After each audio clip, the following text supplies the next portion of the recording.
Welcome to AI for Good, the leading action-oriented, global and inclusive United Nations platform on AI. Organized by ITU, in partnership with 40 UN sister organizations, and co-convened with Switzerland. The goal of AI for Good is to identify practical applications of AI to advance the United Nations Sustainable Development Goals and scale those solutions for global impact. In today's session, we're counting on you to use the live video wall feature to ask questions and post comments to help create an engaging discussion. We encourage you to stay until the end to chat, connect, ask questions, and network with our distinguished panelists and world-class AI experts in the neural network. It is now time to kick off the session and welcome our first speaker.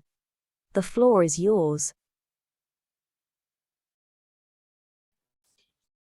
Good afternoon, evening, and good morning. Welcome to this latest update, latest episode in our AI for Good series on accelerating climate science with AI. And I'm very excited to introduce this session in which we're focusing on the use of Earth observation data, primarily from satellites, in and harnessing that trove of data with AI in looking to better understand and improve our representation and understanding of the Earth system.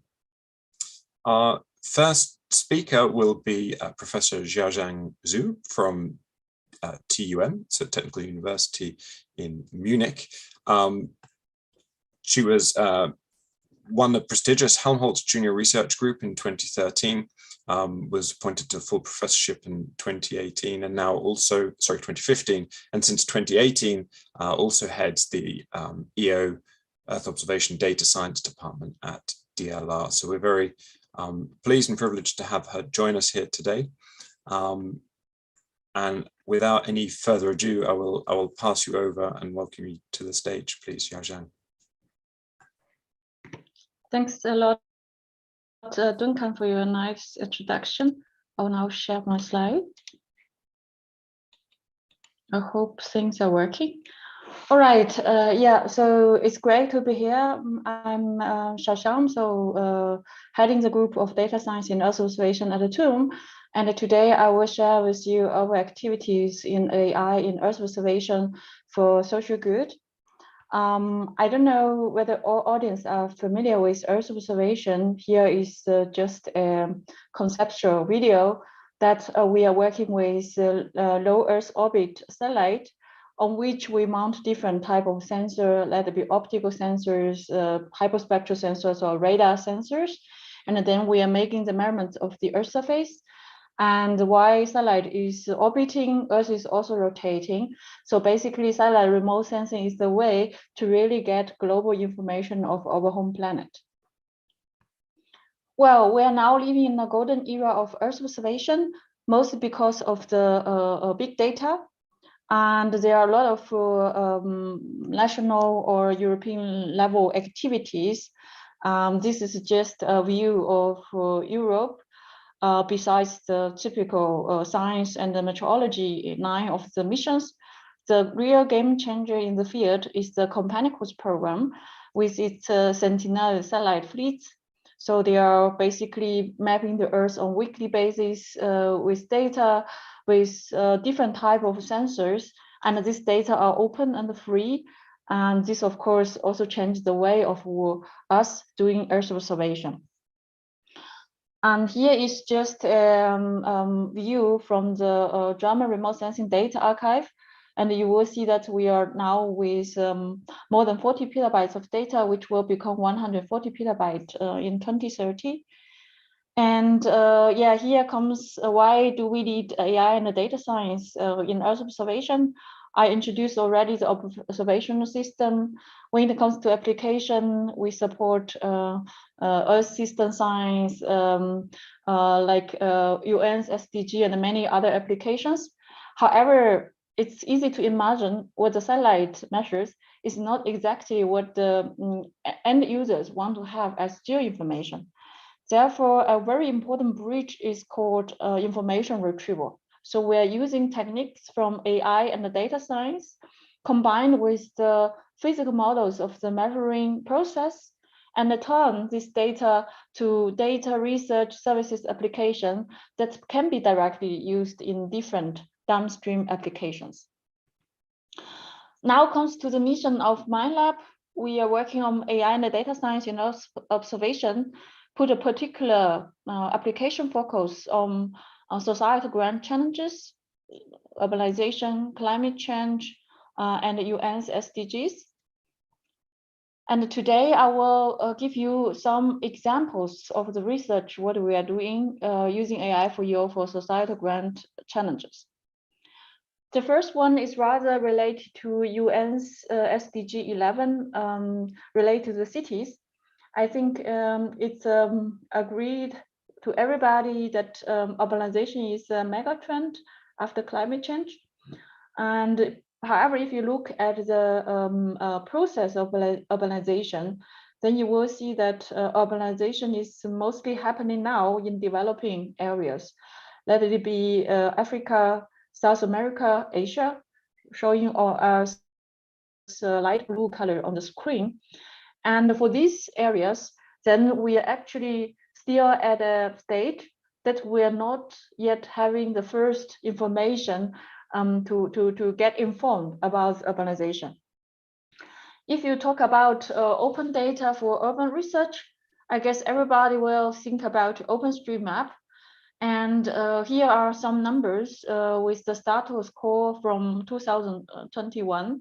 So in the world, they estimate to be more than 3 billion buildings. And if you look into OpenStreetMap, we have 457 million building footprint. This is less than 16% of all buildings. And what is more significant, only 3% of these OSM buildings that have height information, which amount to less than 0.5% of all buildings. And also the height information are not really very much quality controlled, I would say. So we have been working on a project. This is my collaborators. And we are trying to use Earth observation data and AI to close the knowledge gap. And we have developed a new information layer. It's called Global Open Building Map. And our ambition is to unveiling the mystery of global buildings by mapping every building. And the sensor satellite we choose to basically being the source data is from the Planet company. As you might know that Planet Lab, they have more than 150 so-called planet scope satellites. These are these small satellites, and they are basically providing daily global coverage with a resolution around 4 meters. And why we decide for this data is simply because we need to go global. We need to go to individual building level. So this is basically the best choice that we could have with the current, let's say, sensors in orbit. And 4 meter resolution is really the limit what we would need in order to get information down to individual building level. So what concretely did we do? We have curated data sets which are pairs of planet satellite imagery and the GIS building footprint, as you see from the left and the right, from 74 cities with a focus on the global south. And then we have developed a tailored neural networks architecture, which is called graph convolutional recurrent neural network. Just to give a high level explanation, graph structure is used to profit from the context information, and the convolutional modules are used to get high level features. And for the recurrent module, we try to progressively improve the building masks we get out from the data. Of course, if we talk about global data processing, it has a very, let's say, complicated workflow, starting from quality aware data acquisition to prepare the data to be analysis ready, to develop and train a sophisticated machine learning model that pushes the possibility with the data. And then we need to do the global inferencing.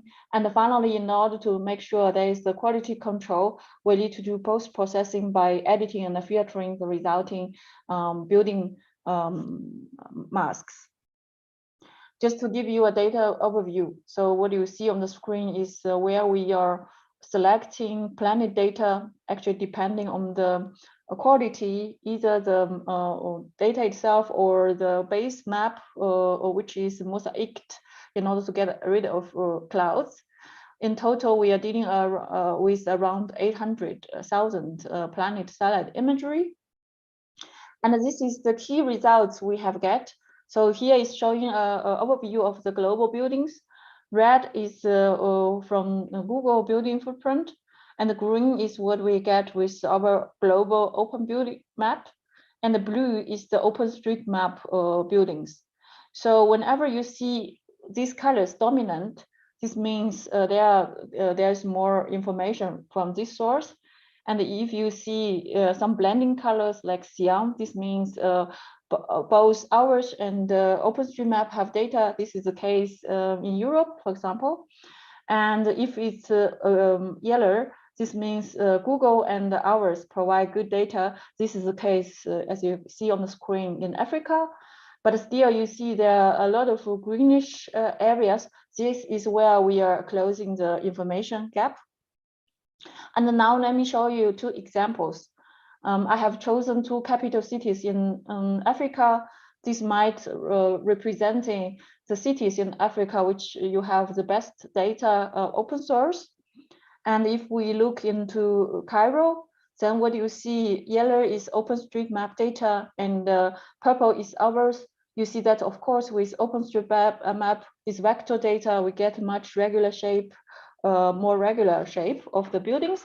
Yet you see that for many of the buildings, you don't have a building footprint. While if you check the purple ones from ours, then you see a very complete coverage of the building. Then you may wonder, are you really able to go to individual building level? Then let's zoom into the new Cairo, where you see actually very well structured individual buildings from the optical data. Here you can see that even though with 4-meter resolution data, by using the sophisticated AI algorithms, we're able to go to the individual building level. And of course, as a next steps, this data should be vectorized to really vector data and so on. The same also applies for Marrakesh. So basically, again, you see the incomplete OpenStreetMap data. And if you zoom into individual areas, then you see that we are getting into individual building level. And you, of course, also see there is room to basically regularize the building masks we get in order to being finally able to get the global building footprint. Okay. So this is what we get as the information layer. This would allow a lot of applications, of course. A simple example is we could jointly analyze the building footprint with the solar potential provided by Solar Atlas. Then you see this kind of a solar potential of global buildings. And for example, we are able to analyze if we would place solar panels on the roof of all buildings, we're able to supply 1.1 to 3.3 times of the global energy consumption of 2020. And why 1.1 to 3.3? This depends on the efficiency of the solar panel. Here we are choosing rather moderate models that are kind of affordable. And here we go to basically 1-to-1 and 3.3 times. And why we choose the 2020 as the reference, because this is the record energy consumption in our history. In 2021, actually the energy consumption went down because of the COVID. We can also do many other things. For example, if we jointly analyze buildings with the vulnerability of lateral hazards, then for the first time, we will be able to quantify the building areas is not built. Building areas which directly relate to population, the really vulnerable building areas towards different type of natural hazards. We could also correlate the global building areas with the socio-economic variables. As you see here, we did with the population, CO2, electricity, energy, GDP, greenhouse, and waste. There is a very high correlation between the building areas per country with these consumptions. And of course, this is just really a first pilot analysis of the data. This just demonstrates probably the global building area could serve as important input in order to model socio-economical phenomena. Yeah, right. This is the first example. If you want to have an idea about how this global open building map look like, you're welcome to visit our lab GitHub. And the work itself is still under review. However, we also welcome all possible collaborations. If you're interested, just drop us a line. And the actual work we do is going beyond, of course, the building footprint. This is a project funded by the European Research Council. And we are actually also processing the global 10x radar data with the tomographic methods to get also the building height. And we will combine the building shapes with building height, being able to get this type of 3D LOD1 city models. And this is the impression of Munich, and the color stands for terrain height plus building height. And we have validated the Munich city because we have very precise LiDAR DEM here. So by comparing more than 30,000 buildings, we get a height accuracy of the building, which is better than 2 meters. For, let's say, European cities, this is probably not too much added information, but think about the 99.5% of the buildings. I guess this is probably a big step towards more geoinformation. Right, so the whole project also go beyond just the buildings in 3D. We are training 10 petabytes data from satellite and social media and aiming at urban parameters like building footprint, 3D buildings, settlement types, morphological structures, building population density, and the evolution over time. All right, this is one of the two examples I want to show. Now I would move to the second example, which is more related to climate. For those particularly who live in Europe, we experienced very extreme summers in the past years. And also, since 2014, there are dedicated chapters on the IPCC report about urban areas. This highlight the impact of urban areas to our changing climate. And the work I want to share with you is about mapping urban climate zones across the globe. And this is my collaborators from TUM and the German Aerospace Center. And what we did is we are working with the so-called local climate zone classification schema. This is kind of a schema developed by urban climatologists. And it's a schema which describes how compact are the buildings, how high are the buildings, which percentage of green are there, what is the temperature. And of course, this has lots to do with the urban climate. It will help people to identify potential heat islands such that it's more prepared and also do appropriate management of that. But going beyond that, since it's a kind of objective or morphological distribution of urban structure, this can also be used as a starting point in order to go to the semantics of the buildings.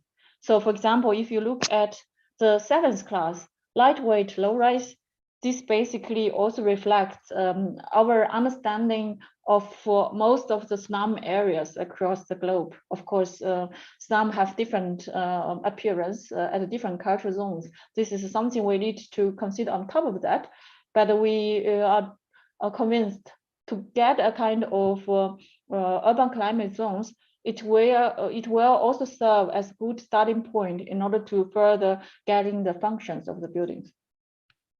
Yeah, okay, so like a typical AI pipeline, the first thing we do is we need to prepare training data sets. In this case, we are selecting 42 cities across the globe, covering all cultural zones, the whole 10 cultural zones. And on the screen, you see the distribution of the cities.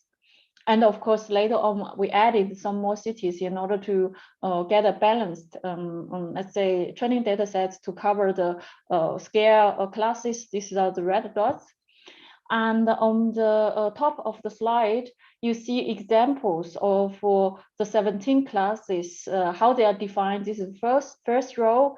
And the second is a pseudo color image from radar. And the third row is then the Sentinel-2 imagery. So how they look like. And what is quite unique here is that, as you see from the definition of LCZ, they are quite abstract.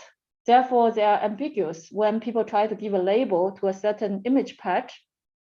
What we did is we have selected a portion of the data, and we let 10 experts to give independent vote of these labels.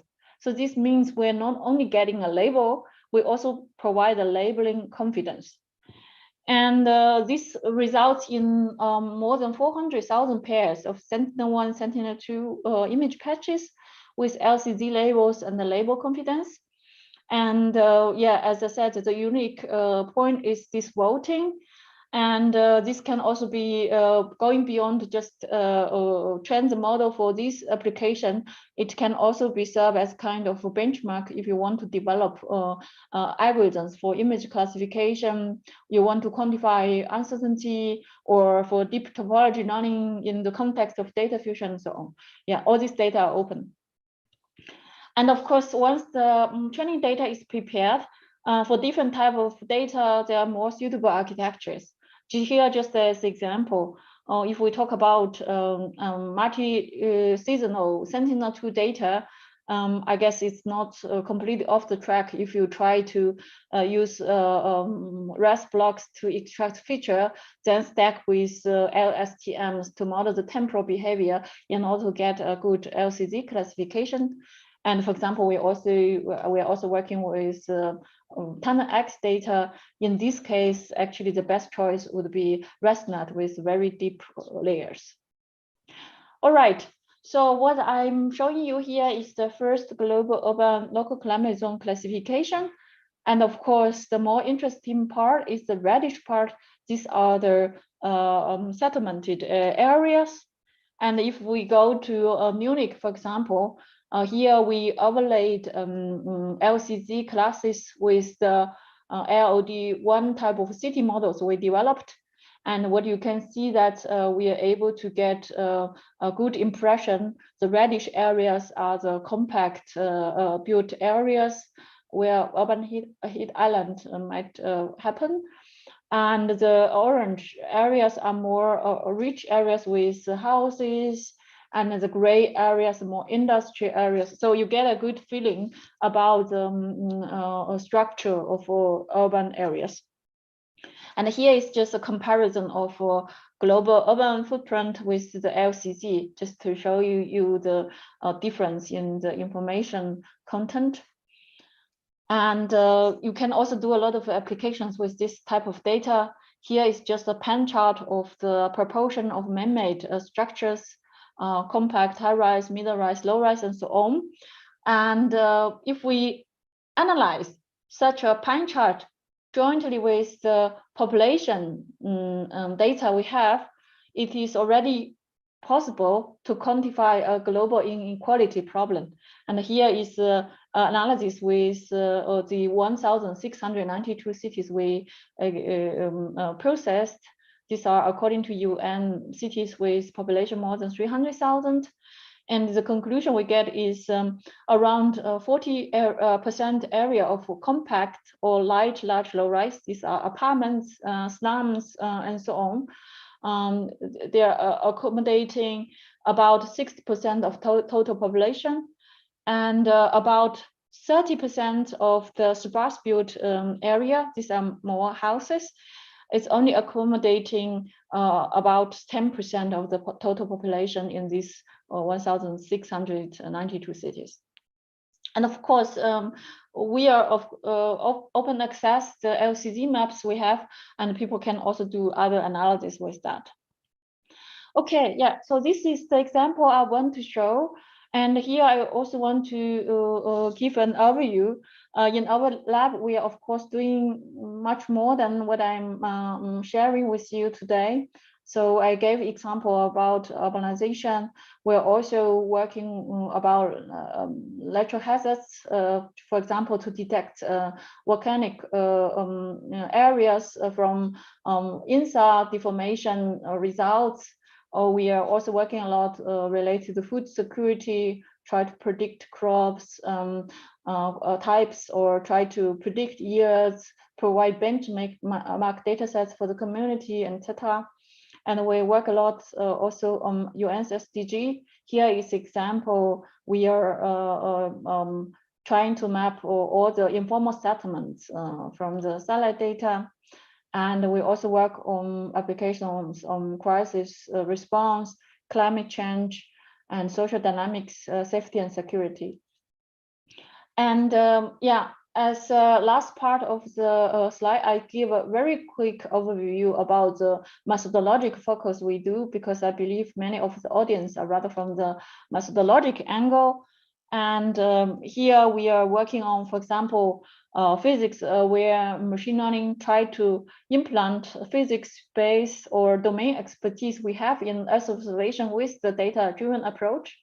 We work a lot on reasoning, mainly focus on exploring the spatial and the temporal relations of the semantics in order to derive higher level understanding or phenomena from the data.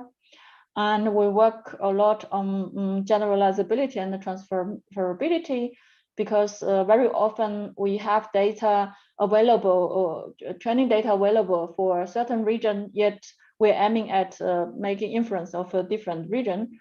And also we may have training data for a certain sensor, and in the end, we want to basically do the inference on a successor sensor or something like this. And uncertainty quantification is a very important methodologic topic for us, because particularly in Earth observation, every results we provide, we consider it as a geodetic measurements. So with the results, it does not mean anything. We need an error bar to give a clue how reliable are these results. Therefore, it's very important to being able to quantify aleatoric uncertainty, epistemic uncertainty, get a warrant if they are out of distribution cases, and so on. And we also work a lot on explainability, practical things like deep topology learning, and we are working on quantum machine learning for EO to see how EO can profit from the future computing infrastructure. And we also have a big team working on the ethics in AI for EO. This is something I will explain a little bit more. So ethics is an important topic. I guess this is clear to everybody. And by giving this kind of typical examples, we are all aware that if there is bias in the data, we will also have problems when we're using the results. But this is actually also true everywhere in AI for EO. When it comes to the data imbalance, we have rich data in developed areas, yet we often need to do inference for the global south, for example, and we need to consider privacy. So with the available data and technology advancement, we are in the spirit of open data and open science. We are basically putting a lot of unprecedented geoinformation open access. how should we protect the privacy of the people and also try to avoid misuse of the data and so on. So there is a bunch of issues that need to be addressed. Yeah, so this is also one of the topics of the one of the 3 German international future labs for AI. We have that on the topic of Earth observation, and we defined ethics as one of the 3 key topics that we want to work with. And at the moment, we are trying to provide a kind of bottom-up ethical complying guidance for our research. Yeah.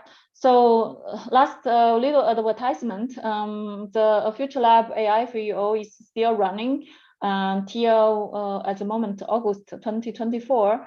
What we actually have as a very nice instrument is what we call AI for EO Beyond Fellowship.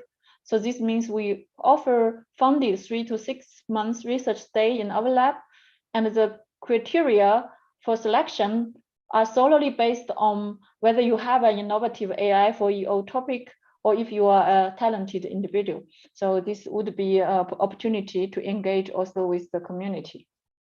Yeah, okay. The last 2 slides, I guess, I will also introduce some of the large-scale representative benchmarks we have developed.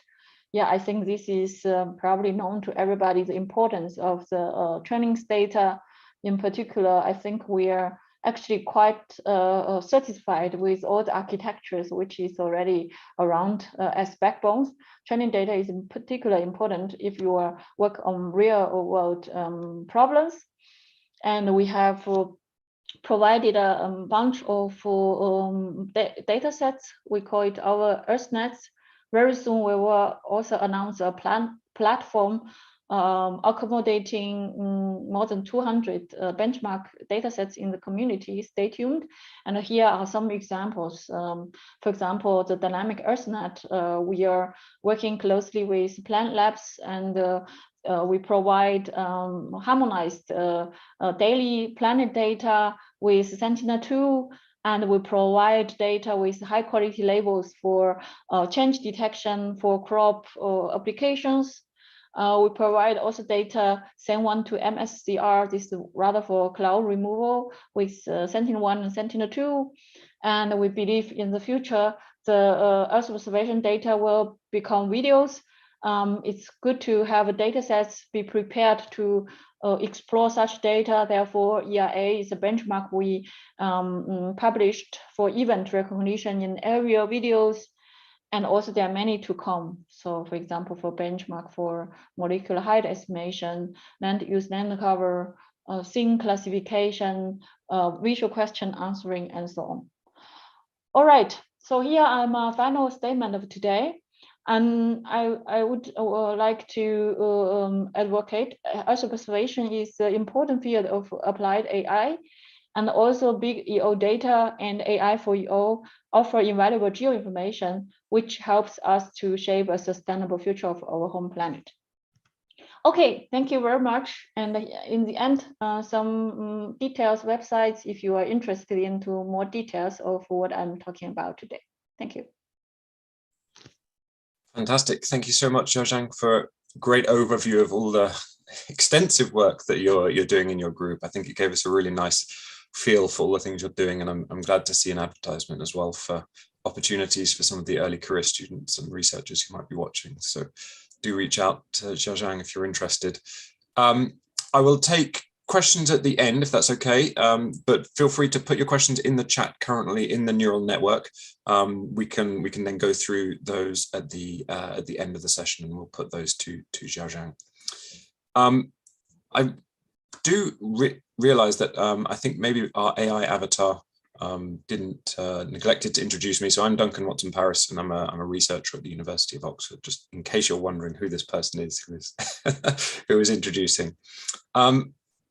Our next speaker, I'm delighted to introduce, is Laurent Durieux, and I hope I didn't completely mispronounce. He's been doing extensive research in Earth observation and using Earth observation data for Sustainable Development at the Institut de Recherche pour le Développement in France, but is currently the SDG coordinator at the group on Earth observations in Geneva. And we're delighted to have him with us here to talk about some of the work that they're doing in that group on using AI for Earth observations. I believe he's currently having difficulties getting his video working, but perhaps it was working a minute ago. So we'll give that a minute or two, and hopefully we'll have him on with us shortly. Yeah, thanks, Duncan. Unfortunately, I think I can't. Can you support me, because I think you turned off my video earlier, so now I can't put it back. Ah, okay. Perhaps. Yeah, now it's okay. No, it's working. Thank you. Thanks so much, and thanks for this invitation. And really appreciate the first presentation. I think it will give a lot of background, technical background. I will share now my presentation here. Let's see if that works. All right, I will put full screen. Okay, hope that works. Can you just confirm you can see my presentation? That looks great. Thank you, Laurent. All right, thank you very much. So yeah, thanks for this first presentation. So I'm presenting myself. I'm Laurent Durieux from the Geo Secretariat. We are based at the World Meteorological Organization. I will present Geo's missions and how big data and AI can be embedded integrative environmental solutions to support the global transformation change for people and the living planet. So that's basically what I will present today. I will start, let's see, oops, yeah. I will start reminding what is for Geo-Earth observation. So Earth observation is all data that are collected about our planet. It's not only satellite data, but also in situ data, DNA data, and also citizen science data. So it's all the data we are using to actually describe our living Earth planet. And Geo is willing to support all countries to have access to this data for sustainability issues. Just in numbers quickly, we are an international organization with more than 113 countries who have recently Republic Democratic of Congo that just also became a Geo member, and more than 130 participating organizations, and you will see many data providers. If you look at the map of the member states, this gives you an overview of what is Geo today. As you see, we are all continents. Also, very quickly, participating organization, you will see that we are working with many organizations linked with geospatial data, but also UN agencies, and you'll see from many types of applications, but also we have the space agencies and CEOs also that are closely related to Geo. On another side, we also have some regional Geos. It's important that we have this regional collaboration to share data, to share methods, taking into account the regional in context. And so you see we have one for the Americas, for Africa, Asia, and also for Europe. The GeoWork program is based on 60 activities. These activities goes from flagship that are the more mature ones that provide operational data and tools and methods for some key issues such as, for example, biodiversity. And then we have initiatives and then the pilot ones.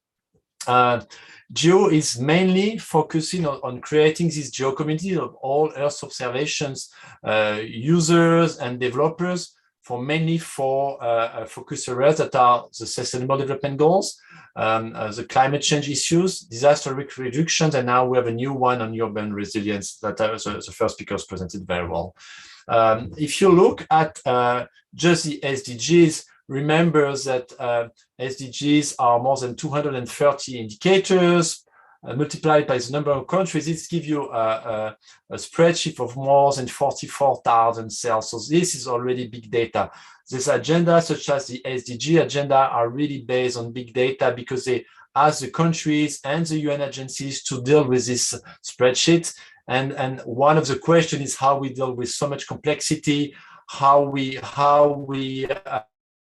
provide the data for so many indicators, how we fill the gaps for many developing countries that have difficulty to provide them, and also how we make connection between, for example, statistical community, for example, Earth observation communities. So that's the challenge we are working with.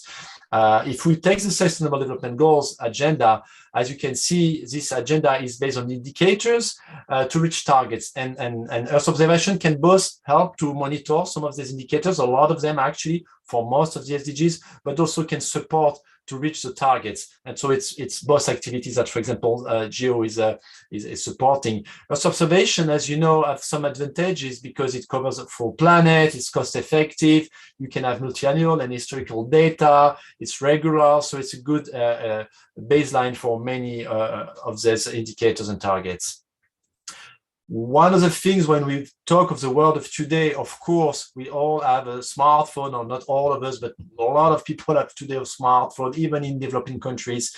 And that smartphone can be actually really useful tools to be complementary with Earth observation data. And we see more and more applications that use both Earth observation and citizen science. And here you have this table where you see, and I will have to take this, where you will see here in green, where you have for some specific SDGs, contribution from both science and also the version data, and from in yellow way it could contribute,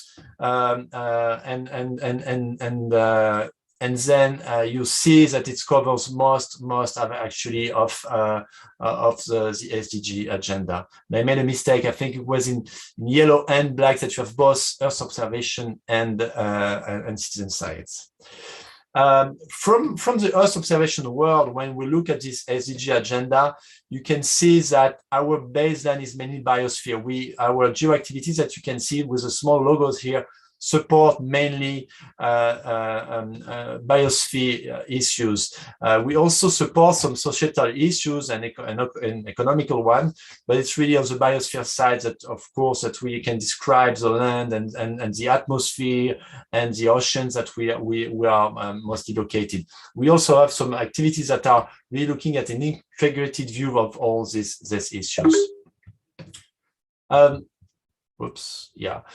Examples of what Geo is providing, we have, for example, a flagship geogram that is provided a monitoring of all crops globally regularly, and this is so that we avoid speculation on some crops to support food security issues. And so this is distributed through all countries, so all countries have a knowledge of what's going on with crops on the planet, so they can anticipate any crop issues, not only at the national level, but that's also the regional and global level. So this is type of data and information that comes from Earth observation and AI combined. Same things, we have some water sustainability issues. We have stream flow forecasting, fully operational from an activity called GeoGlows that also do this globally.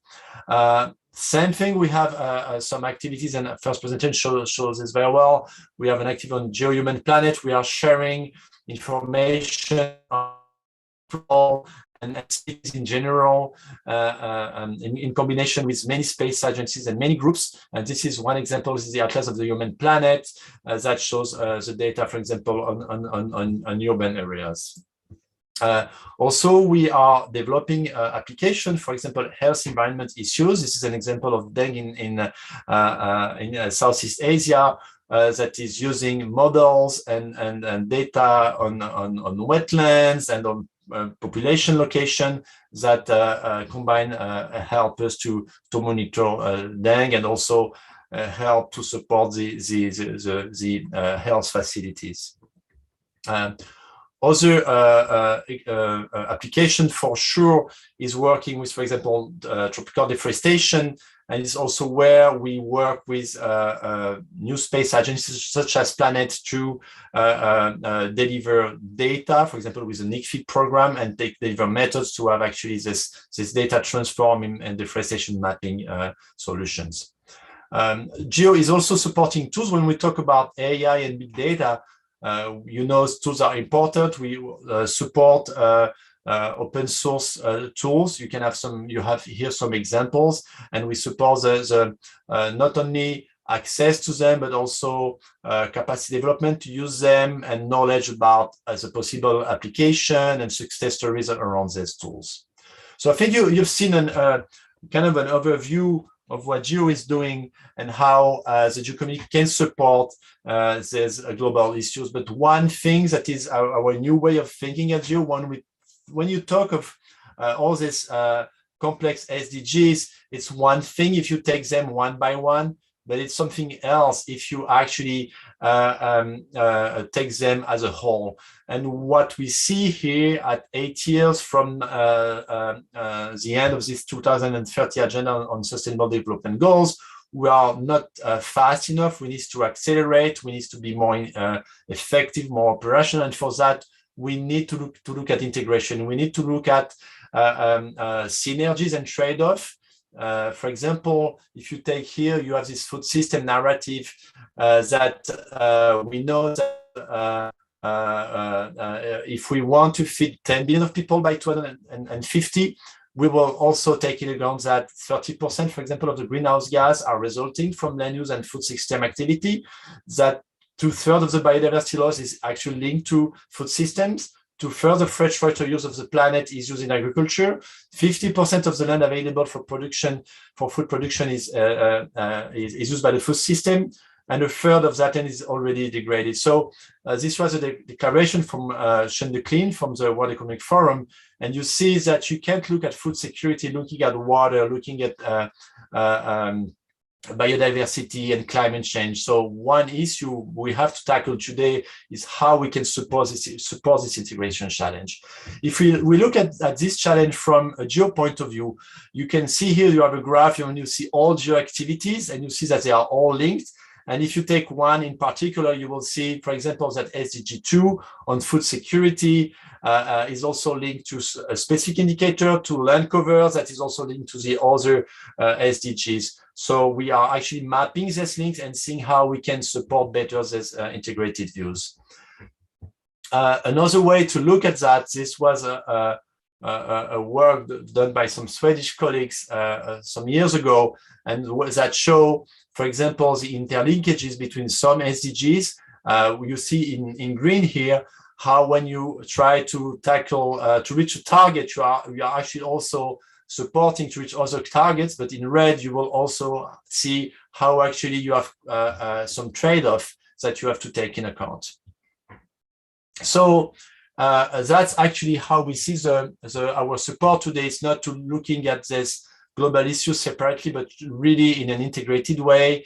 And so when we think of how Geo can support each of these multilateral environmental agreements, we have to see how one data, one solution can support many different issues. And for example, how one rock can reach different targets. So we also are working, instead of having 60 activities of the GeoWork programs that work in isolation, to have them much more integrated and facilitate the country to accelerate its transformational process.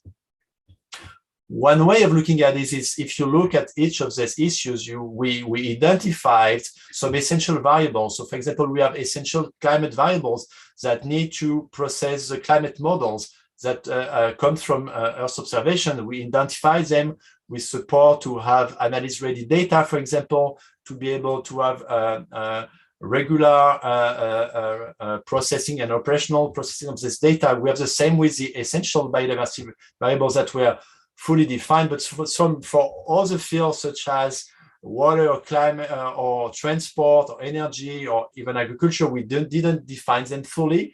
And we need to reorganize all these fields so that they are all integrated, and we can't produce one data without looking at the other one, because for many of these essential variables, they need the same baseline, for example, on land cover, and we need to have a much more integrated view of the production of all these essential variables.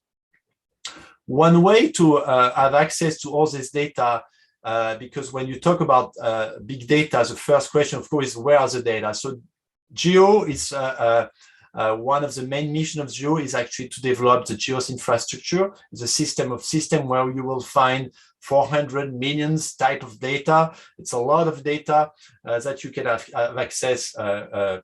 The baseline to share this data is we are sharing data looking at what we call the geodata management principles. They are linked to the first presentation where we're talking about fairness principle, but we are also looking at some issues about the fact that this data are persistent and resolvable, the traceability and the metadata for sure. And they are also linked to geodata sharing principle. And one thing that we don't see in the fairness, for example, is the minimum time delay, what is very important for Earth observation data. You want this data available as soon as possible and as well as the information. And that's what Geo is looking when developing all this system of accessing this data. As you know, and I think it has been well presented before, we are in a world where Earth observation are growing.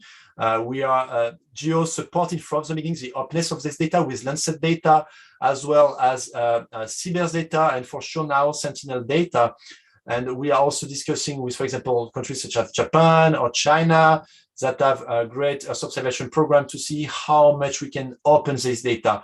We are also discussing with the new space providers. So new space, as you know, we are, for example, at CO34 space agencies that are currently collaborating with Geo, but now we may have hundreds of new space startups companies that with very different business models to also with which we engage discussion to see how this data also can support their sustainable development agendas and how we can open as much as possible data for the application. And so this is a challenge of today. One way of seeing it, it's remembering that we are entering the petabyte era. I think it has been said also already before. As an illustration here, you can see, so as 1 petabyte, it's the equivalent of 200,000 DVDs. It's the size of the Eiffel Tower in Paris. And also for you to understand what it means, if you take 1 petabyte of data, it's 13 years of high resolution video. 1.5 is the size of the 10 billions of pictures on Facebook. If we think about 20 petabytes, it actually is the world production of hard drive in 1995, not that far. And 50 petabytes is the entire human history of writing production. All books, all texts that have been writing from this year are 50 petabytes. If we look at what it means in the world of Earth observation, 50 petabytes is basically what has been downloaded of just Lancet data for the last maybe here 12 years. If we look at Sentinel data, we more than 80 petabytes of data in 2020. I don't have the last data, but it's much more than that. So it's really a lot of data that we have to deal with. So we see we have this explosion of data frozen diversity for the Earth system. It's not only about, of course, satellite data. We have also the in situ data that are a lot, and as I said, citizen science data. So we need now to see how we support the use and the processing of all this data. We have seen on the first presentation how one lab, one initiative can already do a lot. And I think it's where Geo is doing, I mean, maybe more in the shadows, supporting to have this type of initiative possible, to have all what you may not see, coordination between the space agencies, HPC and cloud capacities, and also having, for example, interoperability between climate data, ocean data, geological data, all this actually being making interdisciplinary research possible. So that's where also Geo supports.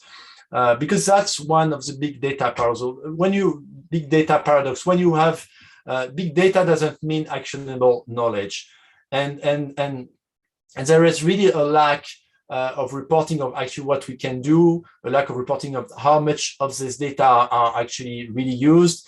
And so we really need to push on data access standards, interoperability, to have much more analysis-ready data. And so that's where Geo also is supporting, for example, with some data cubes that I will explain later. And actually, it's here that explains this data cube. So one way from Geo to actually support when we talk about big satellite data, how do you organize this data to a broader access? One way to do it is actually to organize your data in data cubes, where you actually have the cube is actually your image plus time. So you have all images, and you can go back, for example, for 20 years with Sentinel data. And then you organize your data in a data cube so that actually you can facilitate the application of machine learning algorithm to these data cubes. You have initiatives such as Open Data Cubes that Geo is supporting that organize internationally the way and the tools to prepare this data cube so that any institution, any country can actually build its own data cube with open data. One illustration of that would be, for example, to produce land use land cover maps from these data cubes. As you can see here, you have some samples on the left, land use land cover samples. You have to look at the sample quality. You use the Earth observation data cubes to actually train a machine learning algorithm, and that will classify the data to obtain some land use land cover maps. So that's an example of application. Here you see, for example, for each class, you will have time series using data cubes and the samples, and you will obtain a very, very detailed land cover map at a wall-to-wall at the scale of the country, for example, with some example we have done recently with Mozambique. But for that, we have the satellite data, we have the processing tools, we have the cloud environment. What is really missing is in situ data. But also one way of producing this in situ data to train your algorithm, you actually can use very high resolution images and from them do some photo interpretation and produce this in situ data. But for that, we need to produce tools. That's what we are discussing actually with the Brazilian space agencies that are developing a specific tool for that. But we also need to discuss with some private companies that have actually metric historical data, observation data, so that we can open some of this data to train these data cubes. And that's some of this discussion we have at the moment. One of the example of the success of this data cubes, this was, for example, this mapping of temporary water bodies that has been done in Australia. Australia is very active on this data cube. You have some Australian data cube, and this is one of the possible results at the scale of full Australia. And here you see the cube global reach. You see how many countries are already developing data cubes, and how many are in development or under consideration. I will take one example. It's a Swiss data cube. They made a data cube with more than 37 years of data for 7 sensors. I mean, it's more than 1,000 billion of observation, 15,000 images ingested. I mean, the numbers are just amazing. And with that, they can, for example, develop a snow cover mapping that is operational. And it's important, of course, as an essential climate variable. They can also look at the snow cover change because they have the historical data, and so you can see that's very sad how permanent snow decreased and become more rare in Switzerland. Once you have this data cube, you really need to have a very strong processing capacity, and it's where Geo also collaborated with some major cloud computing companies such as Amazon, Google, and Microsoft, and we developed more projects actually that we have Geo work program activities during the recent years. And as you see, we obtained from them a very strong support, mainly in cloud credits that we open to the Geo community. We also have discussion with our Chinese colleague. China is, as you know, growing really fast in that field. They have this biggest data journal, for example, that is really became a reference in our field. And they are also developing a series of SDG satellites. We are currently discussing with them how the satellites could share their data respecting the geodata sharing principles. And they are also offering some cloud computing capacities that they are willing to open to the international community. And Geo is really willing to collaborate with China in that direction. Once we talked a lot about the data, but as you know, data is not everything. We need the knowledge to process this data. We need to share the methods. We need to share the algorithms. And that's what Geo is actually focusing more. Actually, we have developed one tool that we've called the Geo Knowledge Hub that I will present now. And this tool really helped to find Earth observation applications. And it's also an invitation because first, for example, presentation we have seen today, if some of the algorithm could be shared through the Knowledge Hub would be very nice, so that other countries, other institutes can repeat these results and also complete them. Open knowledge is key today because we as you know, Geo is supporting open data and open software.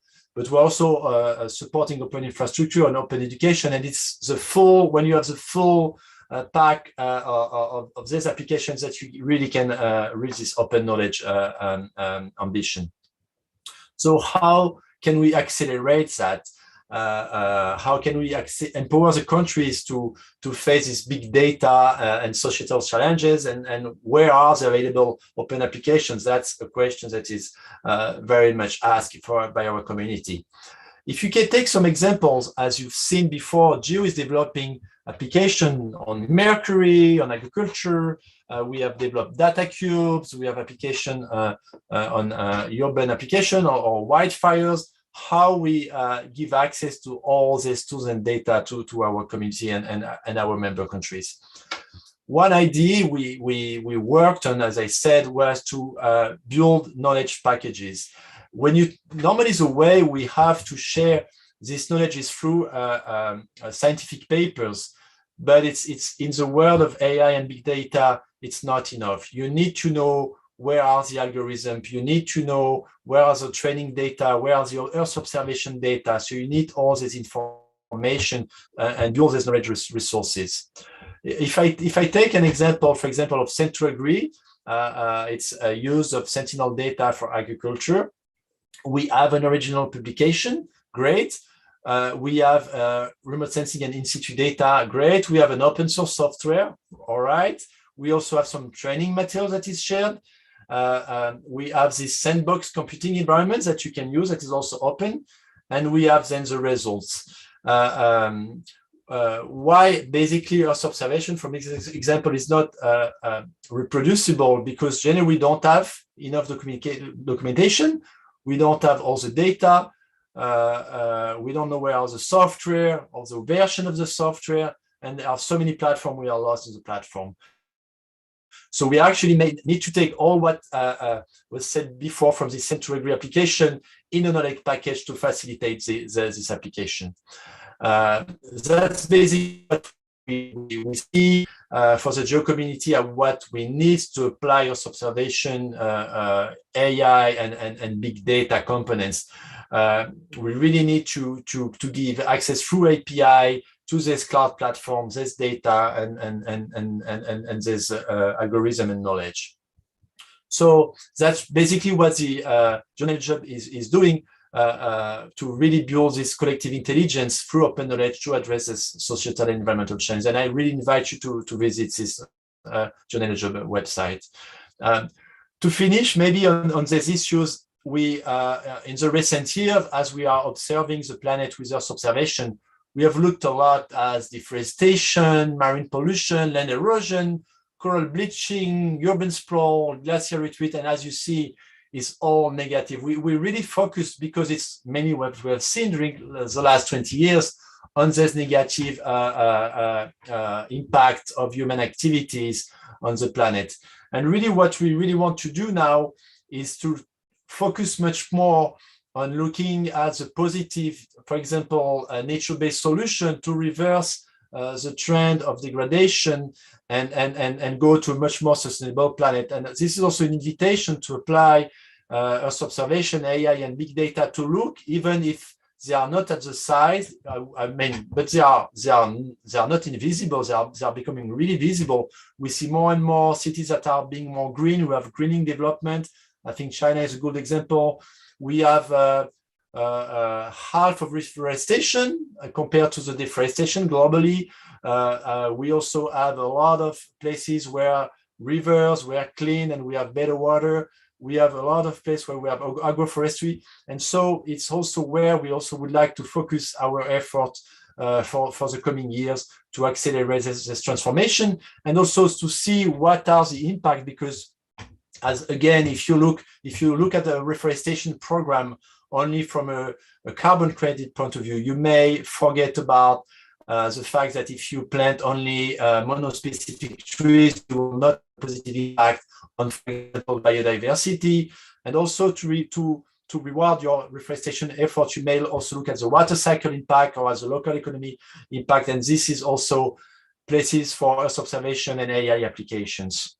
Actually, at Geo, we are trying to have more and more integrated program for that. We are receiving the support from eShape, that is a European program that is helping us to really upscale this integrating solution, and they have methods, and it's also maybe something that could interest some of the folks that are listening to us from the Earth observation community to participate to this new ambition around integrative solutions.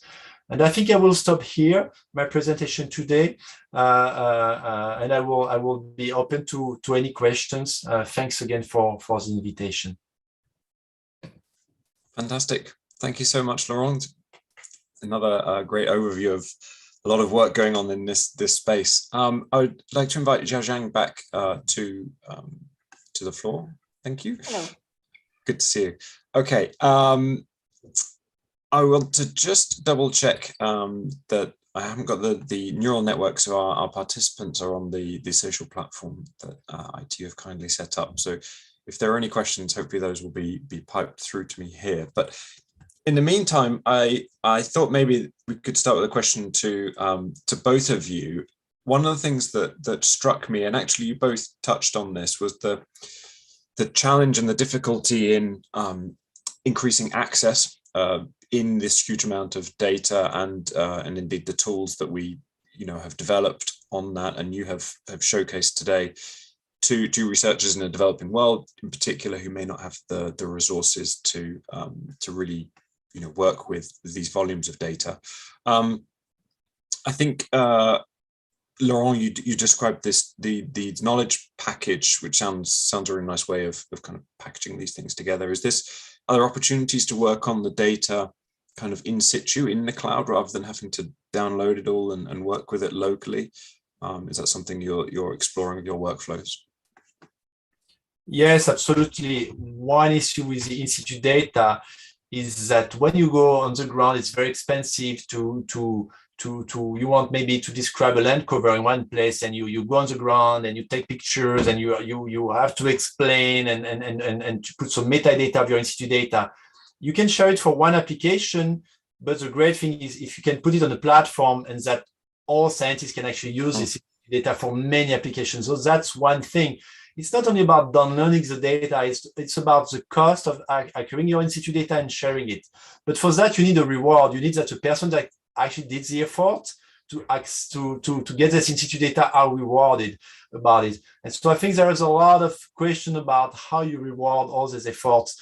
It's not only about sharing, but also giving a proper reward to the person that produces it. So you have platforms that exist and that Geo is supporting, but it's true that I don't think it's fully operational yet and fully known, for example, by the scientific community, how I can share my data. But I think it's in process, yeah.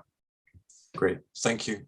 Jiazhang, maybe you can speak to efforts with your group or more broadly in DLR to open up these data sets as well. Yeah, so of course we are committed to open data and open science, but still we are on our way try to figure out really ethical, accompanying way of share data that on the one hand will provide necessary geo information for better organization planning and so on. On the other hand, we are not bringing any for example, social disadvantage of certain groups of the people, or we are not basically exposing the exposure, the compact dense areas that might have security issues and so on. I don't think there is really a solution to that at the moment.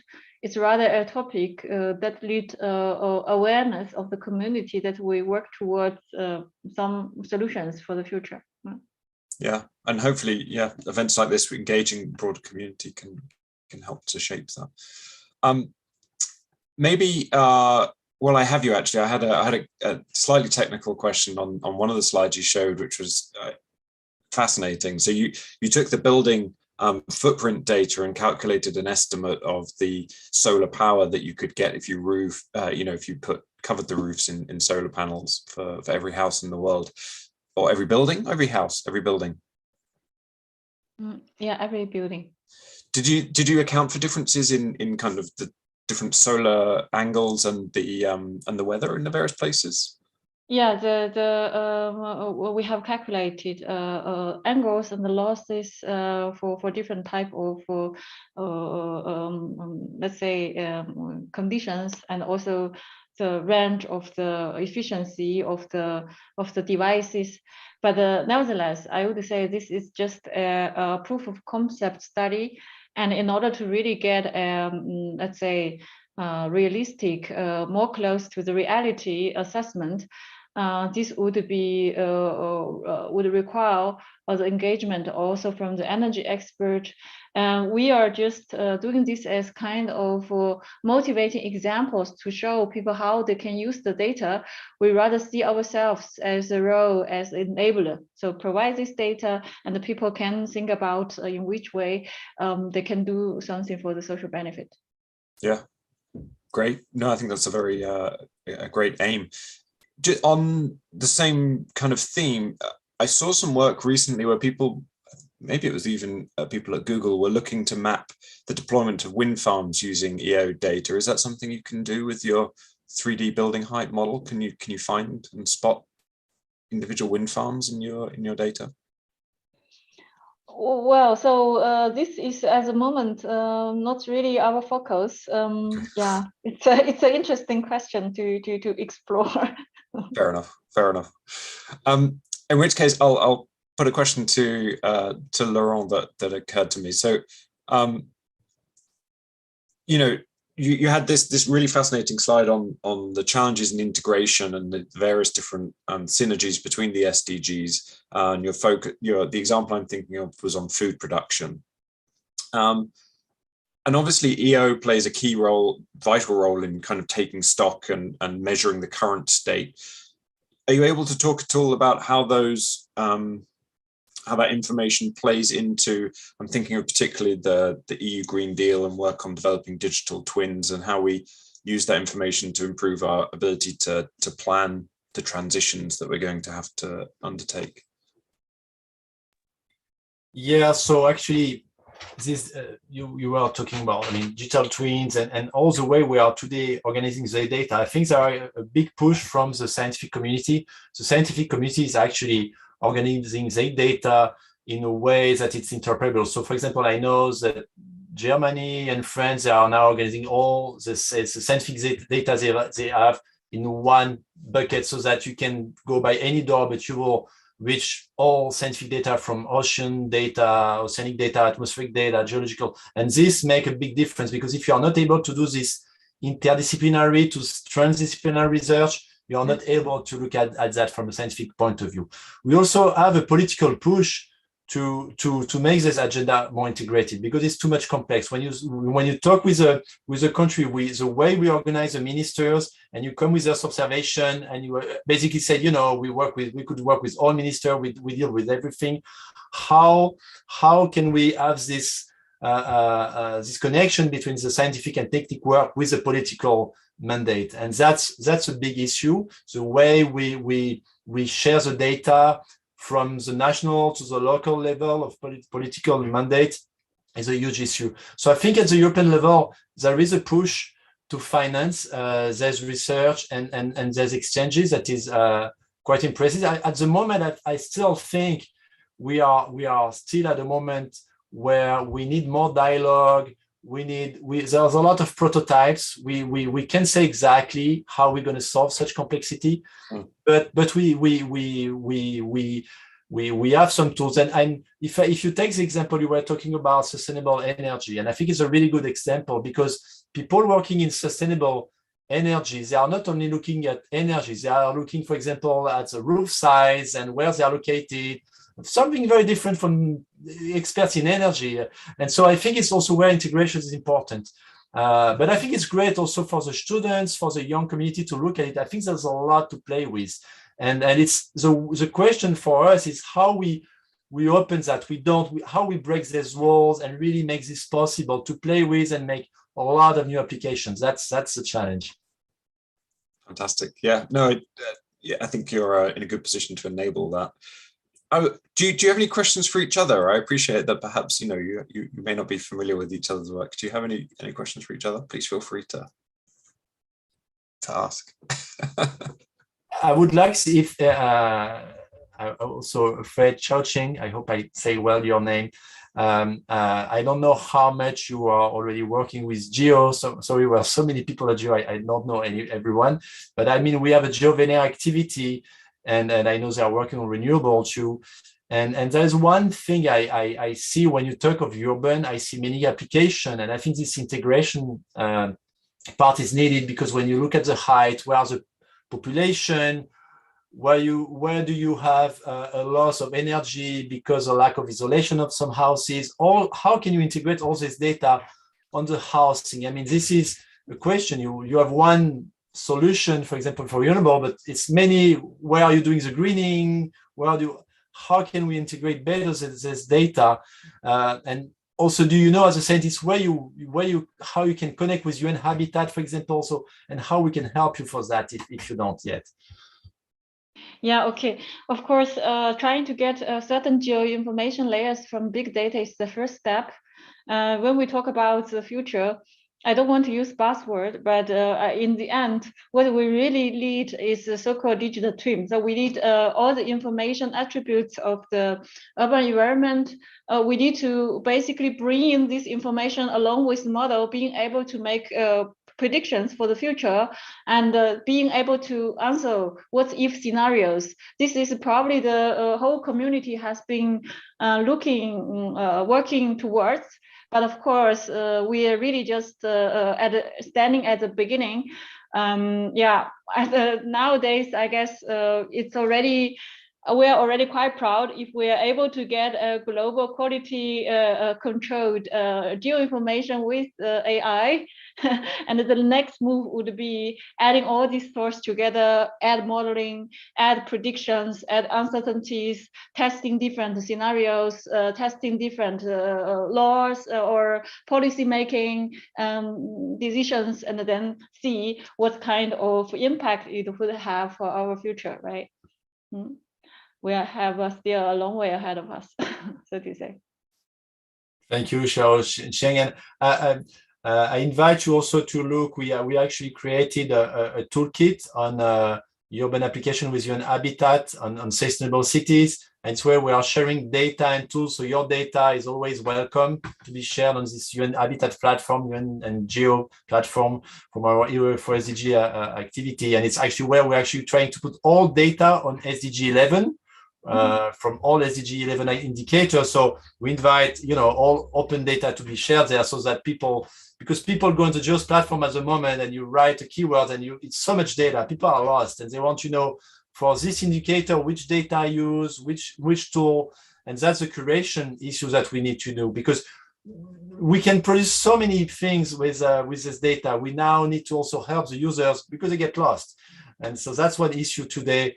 Is where to find the information you need for your application without spending a year on Google.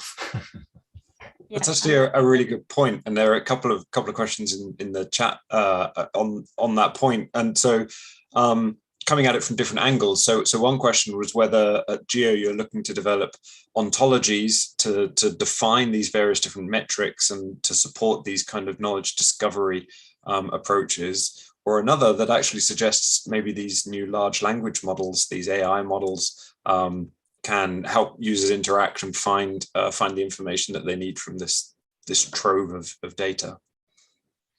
So ontologies, I mean, are very interesting. So ontologies are a graph of representation of the knowledge. So basically, we can apply them for many applications for Earth observation.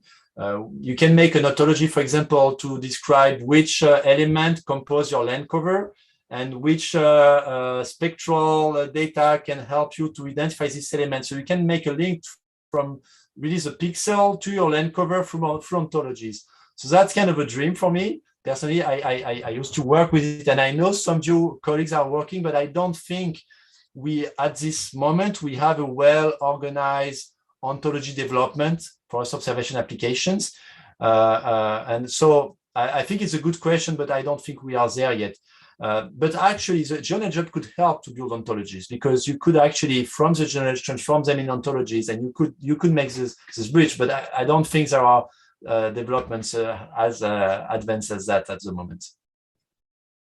Sounds like maybe I take up the second question related to the language models. Yeah, there are different ways to use these language models for to interact with EO, right? So I just give some examples of the research work which is currently being carried out. For example, people are using, let's say, social media data with geo tag, like Twitter, as kind of unconventional data source to support different geo applications. And here, of course, there is a direct usage of the language models, because if you want to understand the context of the Twitter texts, and in order to associate, let's say, for example, with the activities or functions, or let's say if there are any misinformation regarding pandemic or whatever, so there is a direct usage of that. But going beyond just explore languages, there is also a lot of activities going on, basically try to combine NLP with EO. So for example, try to develop models for captioning, try to make the satellite data described in a natural language, and try to have a visual question answering. So for example, instead of just getting building mask, you get where there are houses close to a river or something like this, you know. These are the activities are ongoing. Or if you want to give any query, so for example, where houses are rebuilt, then from time series data, automatically you get the maps highlighting where things are happening. There are actually, let's say, research ongoing already. Fantastic. Yeah, it sounds like a good opportunity to bring two quite exciting areas of AI together, and also mine different types of data. I think that's probably a good point to close the discussion. Thank you very much for your time, both of you. There are a couple of more technical questions that you'd be very welcome to answer online on the neural network when you have a chance. So please join us there if you have the opportunity. But otherwise, it just leaves me to thank you once again for joining us, both Xiaozhang and Laurent. And we will be announcing, we don't have a firm date for the next talk yet, but we'll be announcing that shortly. So keep an eye out for that, and we hope we will see you again. Thank you very much, and goodbye. Thank you. Thank you both.